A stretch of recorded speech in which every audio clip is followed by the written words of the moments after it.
Hello, I have several books to talk about this week. One from our library here at East, and then the rest are from the public library. And they're all turned back in, so you can check them out if you want to.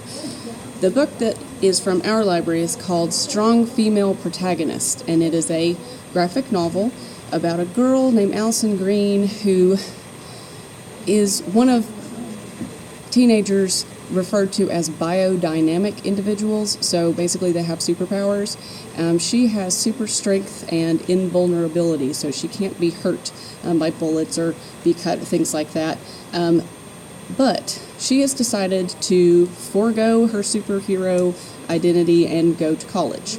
So this is the story of how she is dealing with that, how the world of the biodynamic individuals kind of comes back and she can't really escape it. So you see how she deals with that. It's funny, there's action and superheroes, so check it out.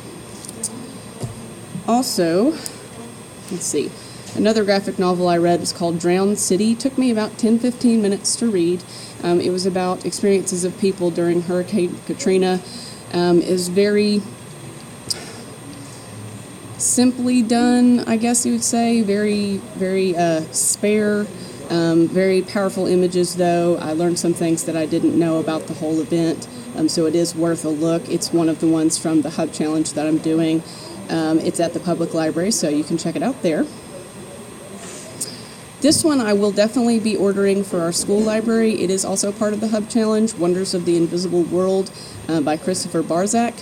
When I first started reading this book, I thought that I was just reading a typical, realistic, contemporary story about a boy who had a friend who moved away, and his friend has come back to his hometown. They're kind of catching up, but the strange thing is that the main character can't remember really anything about his friendship with this person, but his long-lost friend comes back and helps him remember some things about himself, and once you figure out what those are, it quickly becomes a fantasy story, along with some elements of romance and relationships coming out, things like that. But I really like this story. I love the way it was written. It kept me engaged the whole time and had some great twists and revelations. This is another book from the public library that I read a while ago, and I will be ordering it for the library as well. It's a great fantasy romance.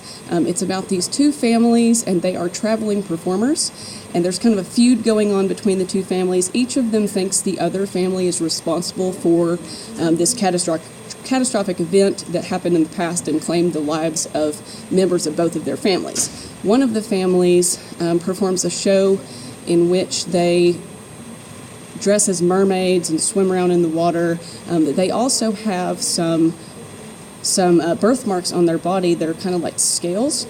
So it's kind of magical realism. They don't really perform any magic in the show, but it's kind of magical feeling. And the other side, the other family, they have feathers that grow in their hair. And they take feathers from ostriches and make wings for themselves, and they do kind of balancing act in the trees. So, of course, this is a star-crossed love story here. A member of each family kind of, their lives intersect, and they become involved with each other and have to kind of sneak around a little bit. And the whole time they're uncovering things about their family's shared history that neither side was fully aware of. But great story. It's called The Weight of Feathers. I highly recommend it. And the last book I'll talk about, again, I read this one a while ago. It's another one. Weight of Feathers was from the Hub Challenge. This is also part of the Hub Challenge. It's called Because You'll Never Meet Me. It's about two boys. One lives in the United States, the other one lives in Germany.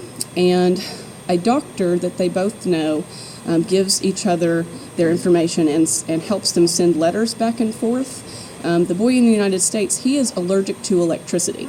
Every time he gets around something with an electrical charge, it either blows up or he has a seizure.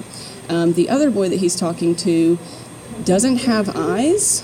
He uses echolocation to maneuver around in his environment, but they both kind of feel isolated from their world. So as they're communicating with each other, they kind of figure out that they have more in common than they realize, and they both help each other figure out how to further their connection with others in their environment. But again, great read, Because You'll Never Meet Me.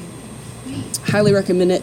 Again, strong female protagonist. We have that here at the library. The rest of the books I talked about are at the Morristown Public Library, so you can go check them out, or you can go to Reads online and see if you can download them on your Kindle or your phone or your computer. So, till next week.